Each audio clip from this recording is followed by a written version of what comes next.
Sa sandaling ito tayo po ay manalangin at personal po tayo magpalig ng papuri at pasasalamat for the whole years na kabutihan ng Diyos, even decades kung paano ang Diyos ay nagtanim ng kanyang salita sa lugar na ito at ngayon tayo ay nag-aani ng kanyang mga mabubuting bagay na binigay niya sa akin. Hallelujah. Aming Diyos, kami po ay nagpupuri at papasalamat sa bawat isa ng mga anak na narito, Panginoon, na lubos na napagpala mo, Panginoon, for the past years, Panginoon, sa pamagitan ng iyong mga salita, Panginoon, ng iyong mga anak na sinend off, Panginoon, sa lugar nito. Na itinako mo, Diyos, nagtyaga, puspusan, na nagbahagi na iyong mga salita, Panginoon, upang ang bawat isa, Panginoon, makakilala, magkaroon ng intimacy relation sa iyo, Diyos. Tunay na, ang dalangin po namin, yung mga taong ginamit mo, Diyos, upang pagpalain ang lugar nito, yung pagpalain niyo rin po, Panginoon. Ibalik niyo sa kanila, Panginoon, ang tiyaga, ang patuloy, ang utility, Panginoon, to serve you, Lord. Those ministries, Panginoon, from semi-goods, Panginoon, na mahayop pa dito, kita lang ang dalag, Panginoon. Lord, nais namin na sa mga oras na ito, revive their heart, Lord God. Strengthen their heart, Lord God, na maging stronger pa, Panginoon. At mag-scattered pa, Panginoon, ang bawat isa, Panginoon, to serve you, Lord, to bring your words, O God, not only here in San Isidro, Panginoon, but over Rosario, O God. Hallelujah. Salamat, O Diyos. At sa aming pakikinig, Panginoon, ng iyong salita, O Diyos. Sa pagdadala, Panginoon, ng iyong salita sa pamagitan ng Pastor Rameli, Panginoon. Patuloy mo siyang itago sa iyong lingkuran, Panginoon. We pray for your blessing and anointing, O Diyos. Maging sa kanyang family, Panginoon, sa Kuya Alex, kanyang mga anak, Panginoon, at sa mga apo, Panginoon. And Lord, we pray for you continue, bless them, O God. Hallelujah. At patuloy na iyong salita, Panginoon, ay magrema sa bawat puso't isipan ng iyong anak na magiginig nito, Panginoon. At bawat salita mo, Diyos, ay isasend namin, Panginoon, may share namin, Lord God, sa bawat family namin, sa bawat neighbor namin, Lord God, sa lugar namin. Hallelujah. Sa iyo namin, nagkakatiwala ang gawain mo nito, Diyos. Ang iyong banal Espiritu, Diyos, na aming mga kasama at pagtuturo, nagbibigay ng wisdom sa bawat isa sa amin, Panginoon. Sa iyo namin, binabalik lahat ng papurit ko sa salamat. In Jesus' name. Praise the Lord. Happy anniversary. Anniversary tayo. Talagang anniversary ang ating mga dating, Ang Diyos ay nananatiling mabuti at tapat. Kaya natin nakita ng Diyos na yung ating bahay-sambahan doon na ginawa ng Kuya Opring at ng Kuya Jaime. Sila yung mga architect doon sa una natin. Church ay napakaliwalaan ng Diyos. Ang bawat isa sa atin na patuloy na sumamba sa Panginoon. Lagi mo naalala yung sabi ng Nanay Aurea na anong gagawin natin dito? Sabi niya ganyan, ay nauubos. Nauubos daw. Sabi kay Nanay, ang Diyos so nagpapunta sa amin dito. Sabi niya kasi ay huwag kayong titigil. Ang nasabi ng Nanay Aurea sa akin, bibira lang na sabi niya ay hanggang ako'y buhay, parang ibig sabihin mo ako namatay, kahit tayo mo sabi hindi po dahil ang Diyos ang nagdala sa amin sa lugar na ito. Hindi namin alam rin sa Isidro, pero ang Diyos ay buhay, siya'y tapat sa bawat isa sa atin na noong una na kami pumunta din at hindi malakas-lakas ang iyong loob, tuhod. Hindi ka talaga tatagal. Dahil namin nakakasalubong kanyang NPA, may nakasalubong kami na sa pag-iwas namin doon sa Aputik, din sa kalsada, lumipos kami doon sa aming gawin, hindi na kalsada, ay nakasalubong namin yung ilang jeep na sa loob ng jeep ay mayroong 3 kabaong. Yun daw ay sinalbig sa panahon na yun. Pero ganun pa man, salamat sa kainosentehan, na hindi kami nasindak. Alam nila, masisindak kami, pero sa totoo lang, nag-umpisa ang pagkasintak sa akin. Kaya pinipili ng Jude. Kaya sabi ko, ganun ba talaga? Talaga palang magkakaparayan, ano? Kaya, salamat sa Panginoon dahil anumang lakas ng loob at anumang lakas ng katawan, anumang lakas ng pananampalataya sa Diyos ng kagahin. Amen? Jesus is alive. Hallelujah. Dumaan tayo sa pagliglig. Niliglig po tayo dito. Siguro yung ibang mga naririto ay hindi pa na po kayo kilala, pero matindi ang pagkakaliglig ng Panginoon, pati bulsa ay liglig. Niliglig ang bulsa, niliglig ang mga workers, niliglig, malaking pagliglig. Walang sinabi sitaan. Pero pulihin ng Panginoon dahil ang pundasyon ng ating simbahan ay ang ating Panginoong Jesus. Siya rin ang ulo ng church na ito. Jesus is the head of this church. Kaya, hindi lang basta magpapatuloy lalago. Sabihin mo doon sa katabi, lalago. Lalago. Amen. Lalago. Bukas ako ang pinapangarap ko po ngayon sa bawat lugar na mayroon tayong bahay-sambahan ay tigilang, mahirap na kasi mag-expand ng building. Palagi na tayo nagtik-tik na nagtimpip. Ay sabi ko, dumami ang workers at halimbawa din sa pinapangarap ka natin, sama-sama tayo sa ating pangarap, sa ating vision, na din sa San Isidro ay halimbawa ay mayroong umaga, tanghali, hapon, English service.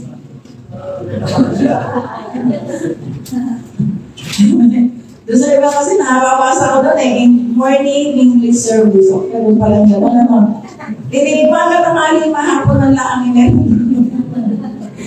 Hallelujah! Hindi po ang Panginoon. Sige.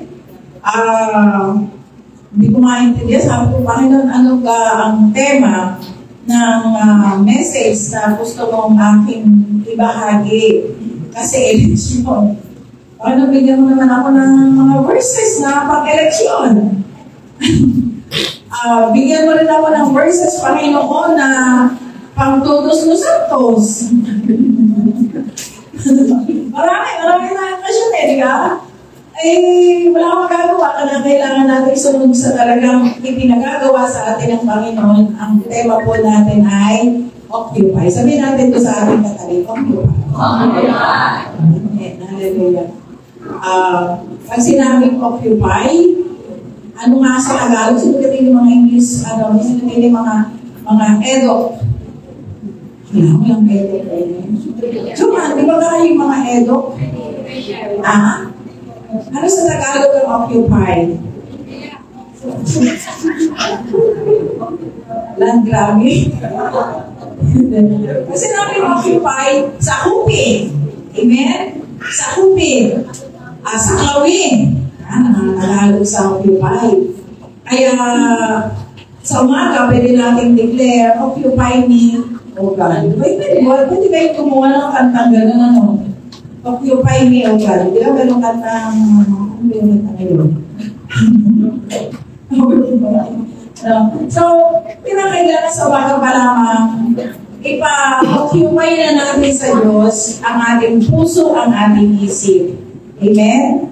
Ano kaya sabi doon sa Book of Psalms ay, Panginoon, punuin mo ng iyong salita ang aking puso at isipan para hindi magkaroon ng space ng anumang mga kasalanan. Tingin po ba?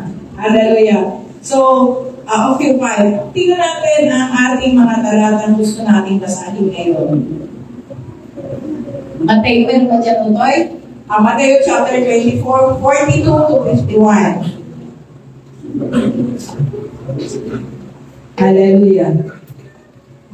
Ang Gia San Isidro ay siguro nasa 30 years na ito. Ilang taon na kaming kasal kasi hindi pa kami bukan na ng pwede. Ayan. Also pa ng MPA. Ayan. Mateo chapter, alam mo pala. Sige, sahin ko na meron. Ayan. Sige, sama-sama tayo magbasa para 24:42. Ay sige, sa tayo lahat para kalabitin mo yung katabi pag hindi nababasa. Laksan ang boses. 1, 2, 3, go. Kaya maging handa kayo dahil hindi mo alam kung kailan narating ang inyong Panginoon. Tandaan niyo ito. Kung alam ng may-ari ng bahay kung anong oras sa gabi darating ang magnanakaw, siya'y magkahanda at hindi niya papabayang pasukin ang kanyang bahay. Kaya lagi kayo maging handa sa pagdarating ang anak ng tao sa oras na hindi mo nalalaman. Sino ang tapat at matalinong alipin? Hindi ba ang pinamamahala ng kanyang Panginoon upang magpakain sa iba pang mga alipin sa takang oras? Mabagal na alipin iyon kapag ginatang siya tapat na naglilingkod sa pagbabalik ng kanyang Panginoon. Sinasabi ko sa inyo, gagawin siya tagapamahala ng kanyang Panginoon sa lahat ng mga area. Pagkakulit natin yan, sinasabi ko sa inyo, lahat, sinasabi ko sa inyo, gagawin siya tagapamahala ng kanyang Panginoon sa lahat ng mga area nito. 48. Ngunit kung kasama malipig yun, sasabihin niya sa kanyang sarili, magtatagal pa ang pagbabalik ng aking Panginoon. Kaya sisimulan niya bubugin ang ibang mga alipin at makikipagkainan at makikipag-inuman sa mga lasero. Babalik ang Panginoon ang malipig yun sa araw na hindi niya inaasahan at sa oras na hindi niya alam. Buong ibig siya parusahan ng kanyang Panginoon at pagkatapos ay sasama sa mga pagpaputari. Tuloy atake siya at mamahalit ang kanyang mga ngipin. Okay, sabi dito sa aking translation naman, maganda din yung mayroon tayong iba't ibang binabasang translation at makikita natin kung paano ipinaliwanag ng ating Panginoon. So, ang malakas sa akin na sa puso ko na i-message ay pasensya na kayo ang nangyayari sa Israel. Sabi ko, Todos de Santos, eleksyon, o digmaan. So, ang Matthew chapter 24 ay tinutukoy dito yung second coming. Yung second coming, yung pagbabalik ng ating Panginoong Jesus. Ang first coming ng Panginoong Jesus ay kailan? Yung first coming. Ang first coming ng Panginoong Jesus ay nung tumanggap ka sa Panginoong Jesus bilang Panginoon at sariling tagapagligtas. Kaya yung hindi pa nakaranas ng first coming ng ating Panginoong Jesus, ay hindi ka makakaranas ng second coming ng Panginoon. Amen? Abay, ano bang dapat mauna? First o second? Dapat first muna. So, kailangan na sabi sa Bible, lahat ay nagkasala, walang matuwid, walang kahit isa, at ang kabayaran ng kasalanan ay kamatayan. At ang sabi doon, ngunit, ang sino mang tumanggap sa Panginoong Jesus bilang Panginoon at tagapagligtas ay mayroong buhay na walang hanggan. Mga magulang at mga kapatid, ang Panginoong Jesus ay naghihintay ng iyong pagtanggap sa Kanya. Hindi po ba, buksan ng iyong puso, ang iyong isipan sa ating Panginoon. Lahat ay nagkasala, wala tayong magagawa kung tayo ay hiwalay sa ating Panginoon. Hallelujah. Okay, ang sabi dito, basahin mo lang isa pa dito kasi mayroong medyo pagkakaiba. Mga puyat nga kayo sapagkat hindi ninyo nalalaman kung anong araw paririto ang inyong Panginoon. Tatapat ita'y talastasin ninyo na kung nalalaman ng puno ng sambahayan kung anong panahon darating ang magnanakaw, ay siya magpupuyat at hindi niya pababayaan ng tibagin ang kanyang bahay. So yung magnanakaw, matindi na siya, matindi na yung may-ari ng bahay, pag natibag na ang kanyang bahay, hindi pa niya nalalaman. Amen? Kaya nga, kayo magsihanda naman sapagkat paririto ang anak ng tao sa oras na hindi ninyo iniisip. Sino ba ang alipig tapat? Taas ang kamay. Sino ang mga alipig tapat? Hallelujah. At matalino na pinagkatiwalaan ng kanyang Panginoon sa kanyang sambahayan upang sila'y bigyan ng pagkain sa kapanahunan. Mapalad yaong alipin kung dumating ang kanyang Panginoon at marat nang siya gayon ang kanyang ginagawa. Katotohanan sinasabi ko sa inyo na sa kanya ipagkakatiwala ang lahat niyang pag-aari. Datapad kung masamang alipin, kung ang masamang alipin yaon ay magsabi sa kanyang puso, magtatagal ang aming Panginoon at magsisimulang bugbugin ang kanyang kapwa alipin at makikipagkainan at makikipag-inuman sa mga lasing. Darating ang Panginoon ng alipin yaon sa araw na hindi niya hinihintay at sa oras na hindi niya nalalaman at siya'y babaanin. Kaya sabi, gusto masahin yung translation din sa aking siya'y babaanin. Amen? Ang isasama ang kanyang bahagi sa mga mapagpaimbabaw.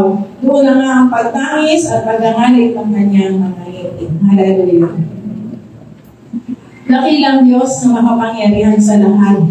Samahan mo po kami, Panginoon. Dalangin namin, ihanda mo po ang aming mga puso sapagat nais namin sa iyong muling pagbabalik, kami ay iyong kasama, Panginoon.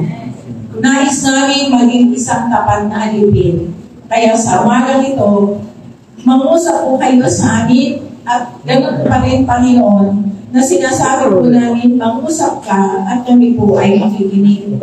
Maraming pong salamat sa pangalan ng Panginoon Jesus. Amen. Amen. Let us be occupied by God. Let us be occupied by the Holy Spirit before the second coming. Amen. Ano po?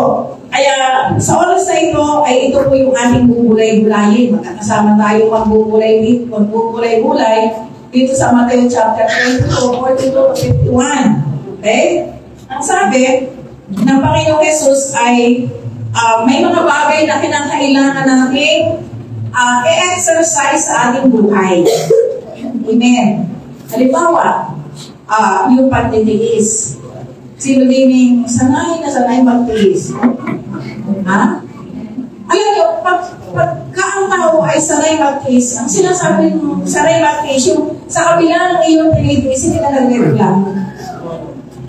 Amen? Ang Holy Spirit ay lumalayo sa mga taong reklamador.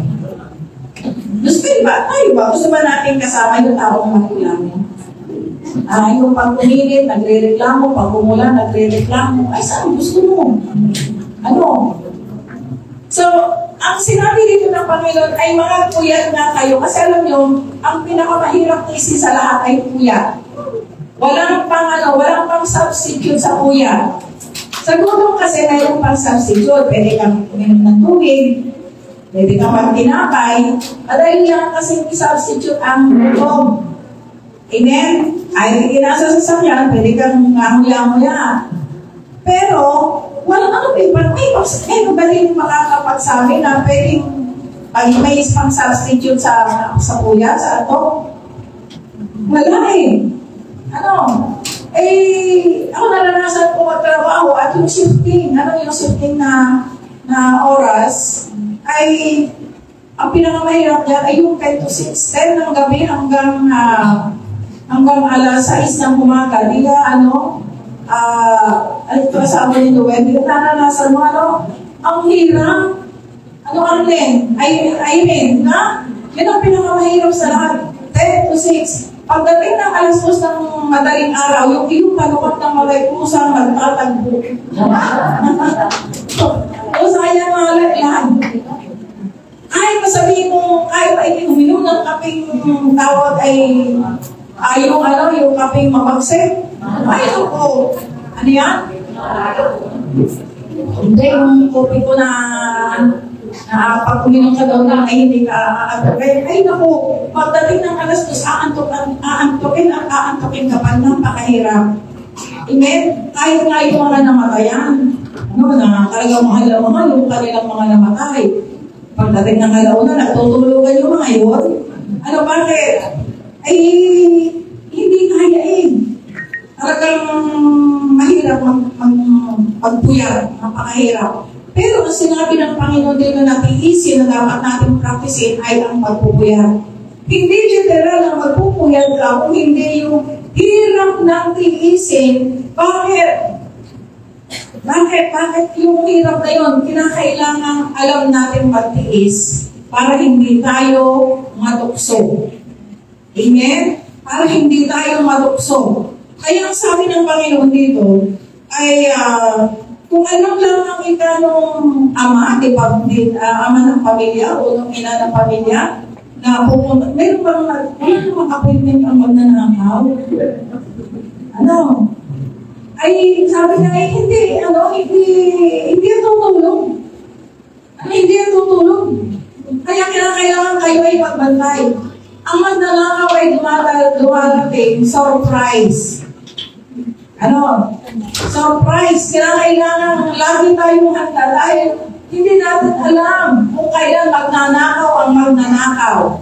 Ay, alam niyo, bago umarawais din ang magnanakaw, may nagnanakaw na ng katanghaliang tapat.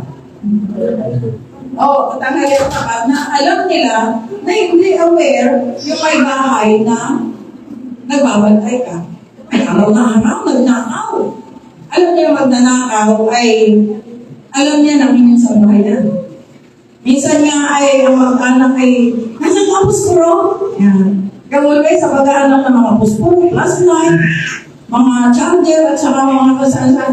Ang magnanakaw, pag pumasok sa inyong bahay, alam ang mga ginto. Diretso, pagpasok niya sa inyong bahay, diretso niya sa lalagyan niyo ng ginto. Diretso niya sa lalagyan ng inyong mga pera. Wala nang pasikot-sikot. Alam niya kung saan ang mo kailan tutumbukin. Bakit? Ready po siya. Amen? Ngayon, sinabi ng Panginoong Jesus, ano ang relasyon sa magnanakaw, pagpupuyat, sa sambahayan? Kasi kinakailangan alam natin, yung nagpupuyat, yung alam mo ikaw ay listo. Listo ka, ikaw ay handa. Kinakailangan ikaw ay handa sa mga biglaang pangyayari. Okay? Kasi ang magnanakaw ay surprise. Kinakailangan alam natin yung mga surprise na nangyayari sa buhay. Ang Israel, bakit sila nang gano'n? Diba? Yung panahon na hindi naman nila alam, nagpapartihan sila, nagkakain na sila, kung sila pinapatakan ni Hamas ng mga kumpa at mga nakakamatay na mga armas. Amen? Sa panahon hindi nila alam. Kaya kinakailangan pagka, minsan naalala ko yung isang kong kaibigan, sabi niya, masaya kami, high school kami. Sabi niya, bila ako'y masaya, baka kaya may darating sa akin kamalasan. Ako'y nagtaka, sabi ko, masaya ka nga, tapos sasabihin ko, sabi minsan, ganun daw pag masaya kami, darating na kamalasan sa buhay. Kaya na naman, kinakailangan, ay tayo ay laging handa. Amen?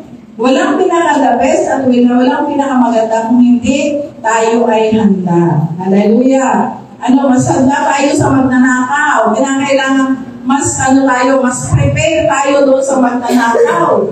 Hallelujah! Para hindi po tayo mapagtakawan. Isipin nyo, ang sabi dito, kung alam lamang daw ng magnanakaw na darating kung alam lamang ng puno ng sambahayan na darating yung magnanakaw, hindi na kaya ang tibagin ang kanyang bahay.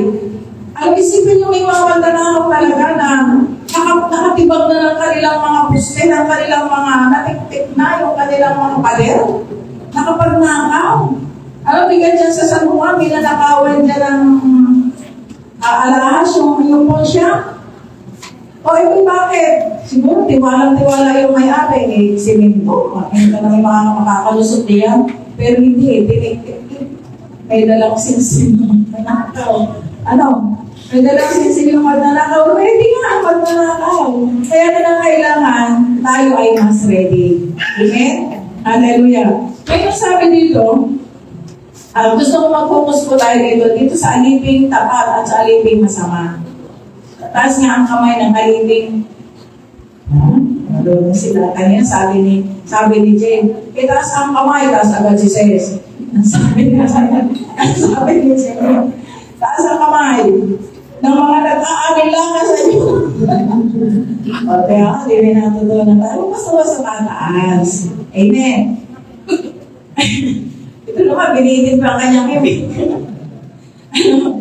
Taas ang kamay ng aliping. Mabuti! Hallelujah! Yan. tayo mga alipin mabuti. Ngayon, ito yung sabi ng Panginoon sa alipin mabuti. Pero kailangan ating mag-practice na tayo maging alipin mabuti. Sino tayo yung alipin mabuti? Sabi dito, ay kaya nga magsanda naman kayo sapagkat paririto ang anak ng tao sa oras na hindi nyo iniisip. Alimbaga ang aliping tapat at matalino. So meron tayo dito 3 point. We have 3 point verse here na aking nakita. Maaaring may nakikita pa rin kayo. Pero ito yung kasing gusto kong bigyan natin. Ito aking hapay makalimutan mo. Okay, number 1. God rewards the faithful one. Amen? God rewards the faithful one. Minsan, ang tao nakakakita ng hindi tapat, pero nakikita niya rin ang pagpapala. Kailangan lang natin, ano ba ang pagpapalang galing sa Panginoon? Amen? Pag sinabing pagpapala, anong isip natin? Kasi pag sinabi, oy, may blessing ako, pautang, akala kasi pera. Kaya pag sinabi natin na tayo yung pinagpala, hindi lamang pera, hindi lamang yung mga bagay na gusto natin, hindi blessing na galing sa Panginoon, peace of mind. Blessing yan. Amen? Malakas ang kalaban. Blessing yan. Hallelujah. Yung tayo nakakapag-desisyon ng tama, blessing po yan. Yan yung mga pinag-uumpisahan ng kwarta. Amen? Yung maliwanag na iyong kaisipan, malakas ang iyong karawan, ikaw ay may kagalakan, pinag-umpisahan nun. Yan po yung mga unang puhunan para magkapera. Bakit? Pag ikaw ay masaya, masarap kausap, lalapitan ka ng mga taong pinag-uumpisahan ng kwarta. Totoo po yun. Pero pagka ay masuhin, at laging negative ang nasa sa dila, walang gaano naglalapit. Problemado lang ako, sasama pa ko kay problemado. Ang laro nagkaano-ano itong aking buhay. Kaya tatandaan po natin, ang Diyos ay nagre-reward, ang Diyos ay nagkakantimpala sa taong tapat. Huwag natin titingnan yung ating mga nakikita, don't focus your attention sa mga taong parang tingin mo parang mas pinagpala siya, maganda ang bahay, may magagandang kasangkapan. Nag-abasa ng Bible yung mga yan, pero parang bakit pinagpapala? Anong isang gano'n ang ating gano'n ang ating kalidad sa pinagpapala? Kaya ang gagawin natin, hindi na rin ako babasa ng Bible. Hindi na rin ako dadawin. Hindi naman lang, pantay-pantay lang. Sabi ng Chinese, pale-pale, no? Hindi.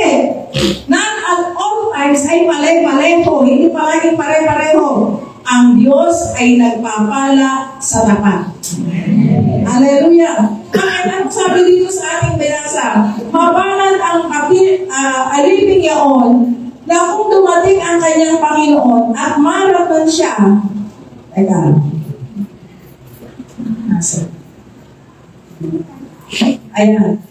Ang sabi dito ay mapalad yaong alipin kung dumating ang kanyang Panginoon ay maratang siya gayon ang kanyang ginagawa.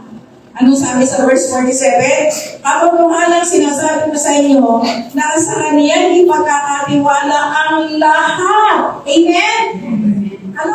Ipagkakatiwala sa kanya ang lahat ng kanyang